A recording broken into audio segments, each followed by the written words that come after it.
I'm Brian Bowman. I'm the founder of foundrev.com, a performance based growth partner for Shopify brands, which just means we only get paid when we deliver results. And one of the ways that we do that is by finding revenue that's already hidden inside of existing Shopify stores. So, what I want to do in this video is two things. I want to show you where we find that money, typically, the 5 ways we find it. And then I also want to give you steps on how you could start doing it for yourself.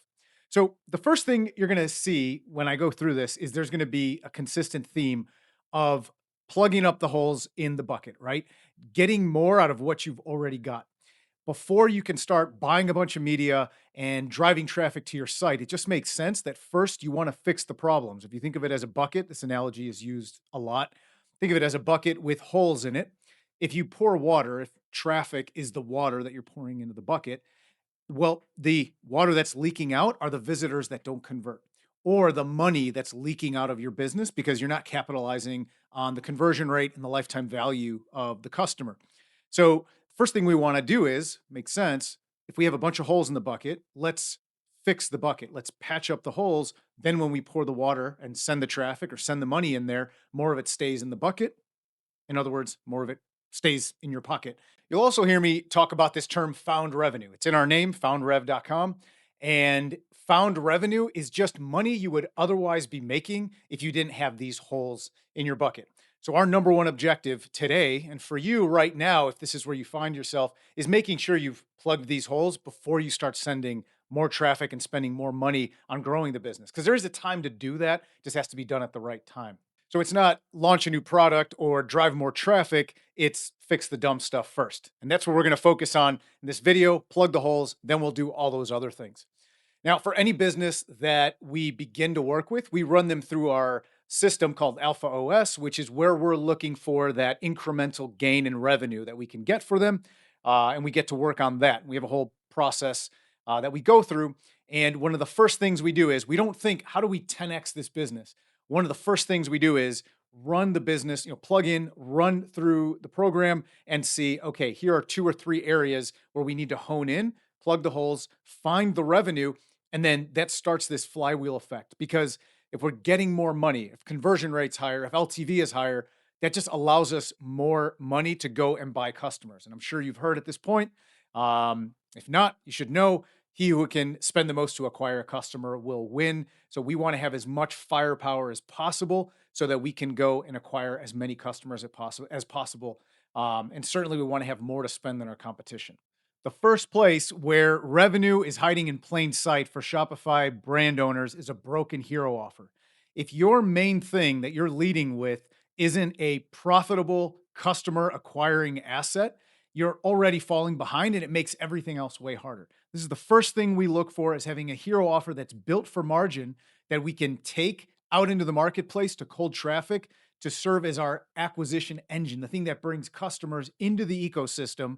So when we fix the other points we're going to talk about, we're able to generate more value from that customer. So the number one thing is having a hero offer that you lead with. We had a client that was stuck at about $10,000 to $12,000 a month, and they kept trying everything, kept running the ads, kept tweaking things here and there, but they were missing this hero offer. So when they came in, first thing we did was we recrafted this and we found, okay, what can we lead with? We found that product. They ended up going from 10,000 a month to $600,000 months without barely touching the rest of their catalog. We just found this one hero offer, this main star that was built for margin, had incredible margin, incredible demand, and it was something that converted because people wanted. So when we took it out into the marketplace, when we started buying media and driving traffic, the the acquisition cost for that customer worked for the economics of the rest of that customer's life cycle. And we were able then to plug up the holes on the back end to continue to drive revenue from that customer. So what really took them from $100,000 a year brand to a multi-million dollar a year brand truly was having the hero offer that they could have on the front end to serve as the engine to bring all the customers in to let the rest of the machine run. So I can't overemphasize the importance of testing hero offers because you're not going to know which one it is. We went through a few iterations before we found this one thing that people went nuts for, to the point that major news outlets were seeing the ads and were placing one outlet placed like a 40,000 unit order because they were going to use it as part of a book promotion for one of their main stars. But point being, it got so much exposure because we were able to throw so much money behind it because it was built for profitability. It was high demand, so the conversion rate was high, and the economics made sense. So a hero offer that's built on margin, built for demand. You got to test different ideas, and then ultimately you'll land on one. But if you're not iterating and testing this, you're already falling behind. So that's the first spot where money is going to be hiding in your Shopify store. The second spot where money is hiding in plain sight for Shopify brand owners are the three money pages. So you've got you got lots of pages on your site. You have a lot of things you have to do, but there's three that you have to dial in. You have to split test like crazy: the home page, the product display page, and or landing pages. If that's the model you're using, we use a lot of landing pages, but product display pages work amazingly well too. So you don't have to have landing pages. Homepage, product display page, and checkout. Everyone overlooks checkout. It's taken as this, it's assumed, oh, they've already made it to the site, they've checked the product out, they've scrolled through the pictures, they've added to cart, they've taken some upsells before, they're at the checkout, they're done. You must optimize that page. Those are your three money pages. So when they land on your site, that homepage, it has to point to one or two hero offers. It has to go straight to those customer acquiring assets that you've built. Okay. Number two, your product page. You have to there's so much to do to optimize there, but make sure high quality images lead with the main benefit at the top of the fold. It's important that people already are framed to understand what this product does and don't have to dig through a description to figure that out. And then have compelling copy. Problem solution based copy is the best copy you can have on a product display page. And then how we set it up with certain elements like trust badges and things with social proof is critical. But that has to be split test, and you have to always be refining that to eke out every additional point of conversion rate that you can get, because all of that, all else is equal. If you have a 10% increase in conversion rate, that flows all the way down. So there's more throughput in your funnel, which means there's more revenue at the end, which means more people for you to upsell and sell and cross sell on the back end, right?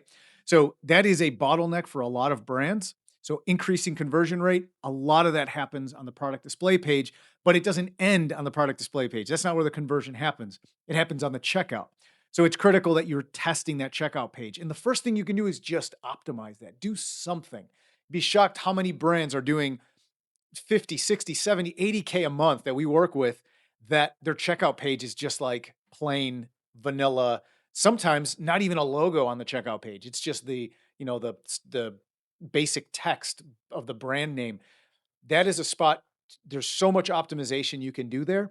And that is absolutely a place where if you haven't focused on that, you have money sitting there. So your homepage, product page, and your checkout page is the second spot where most brand owners are leaving money behind and it's hiding in plain sight. The third spot where revenue is hiding in plain sight, as much as it pains me to say this because I feel like everyone should know this by this point, is your email list.